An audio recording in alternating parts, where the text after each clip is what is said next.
the moral of this story is don't sweat the small stuff. Meaning, you ready? My washing machine broke a couple of months ago, and I'm trying to get another machine on my yacht. Okay? It's been nothing but a headache. But here's the deal. I'm using the washing machine at the marina, which is this one right here. So I proceeded to put the liquid in there where it belongs. I threw the quarters in. I threw the dirty laundry in. I go to press the button where it says start. And what happens? Nothing. Absolutely nothing. Okay, what do? I had to go back to my boat, get some more this stuff, okay? And now I'm ready to use the second one. So you're gonna watch me do this one. So let's throw some quarters in, okay, and see what happens.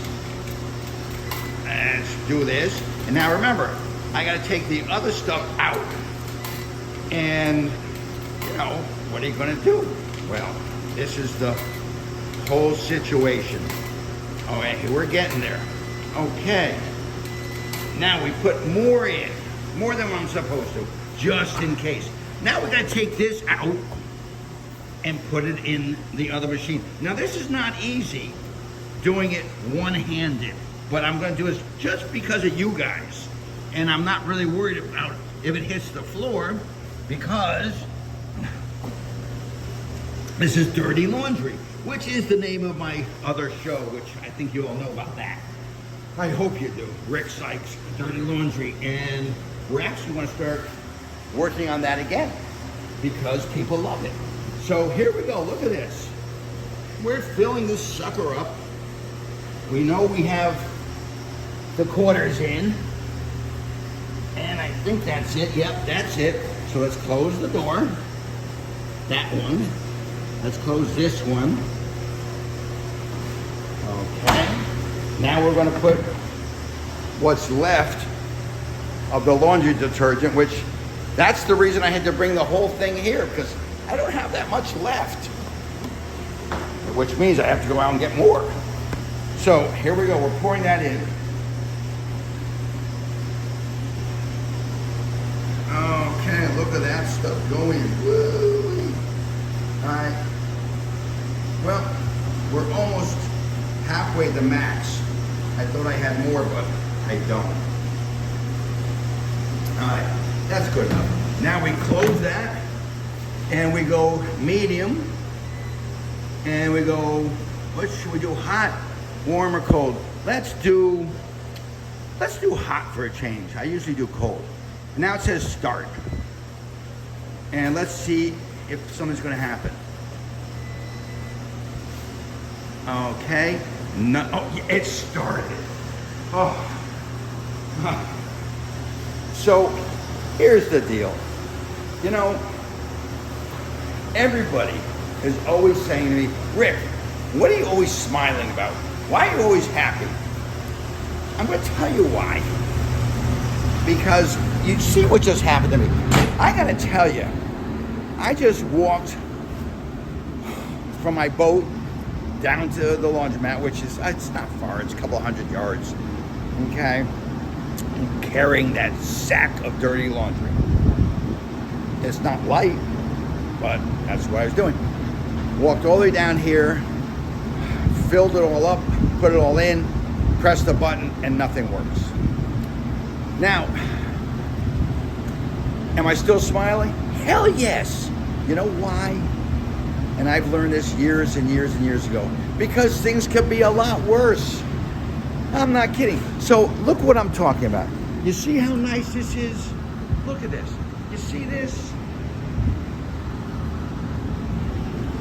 This is called appreciating life. You're living a good life because you're breathing, because you're seeing this video, because you're listening to me talk about a good life. And you're having a good life too. And when I say that, it doesn't mean that you've got a lot of money, that you're popular, et cetera, et cetera. That doesn't mean a thing. It means that you're here. Okay? Case in point, when I went to Woodstock in 1969, I went with 7 friends of mine. We had the time of our lives. And this is in my first book. And wait till I tell you about my second book. Whew. But anyway, my last friend of the friends that I went with just died recently. His name is Jay Mulligan. One of my closest friends that I grew up with.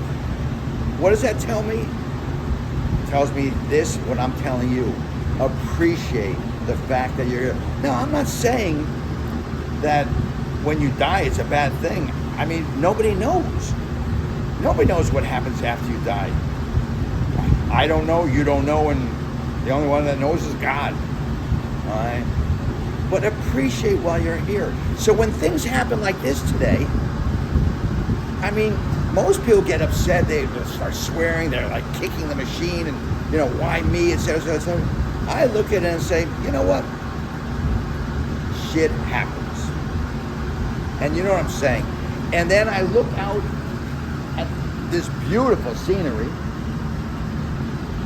and I say to myself, okay, I just go back, get more soap, get more quarters, put it in the machine.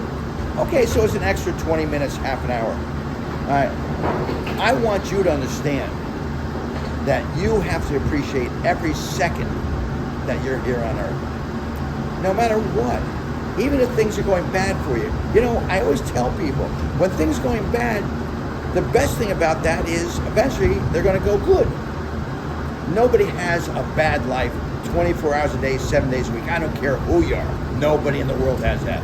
You have a bad streak? Yes. I've seen it many times. I've had the bad streaks. All right? What do I do about that? Well, I get to the bottom of that bad streak, brush myself off,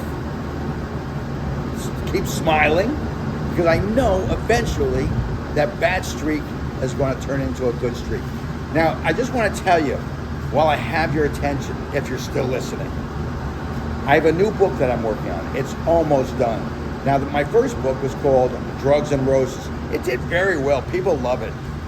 My second book is called More Roses, Less Drugs. Almost done. It's actually done.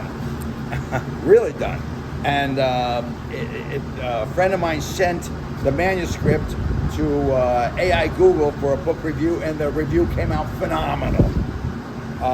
Even AI Google said this is definitely a movie, if not a TV series. And I've spoken to the ghostwriters who are, correcting the spelling and the punctuation and all that other stuff. And they said it should be here at the end of the month. Should be done. So, what happens then? I don't know.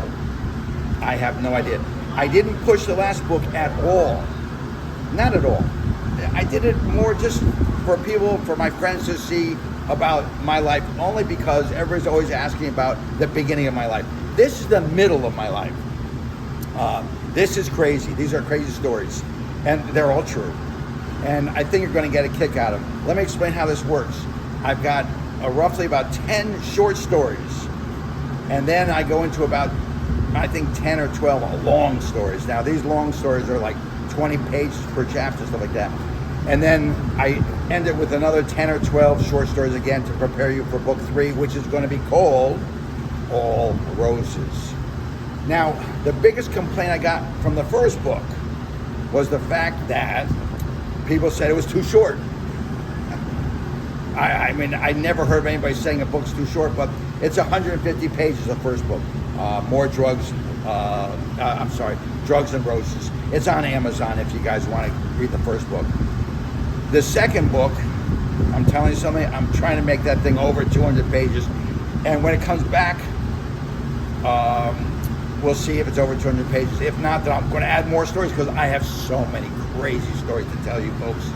I really mean it. And the other thing I want to tell you is, if you've ever watched my show, Rick Sykes' Dirty Laundry, which is on Vimeo, I'm going to start doing that again also, because I'll tell you, I get so many people say they've seen it on Vimeo, they love it, waiting for more to happen.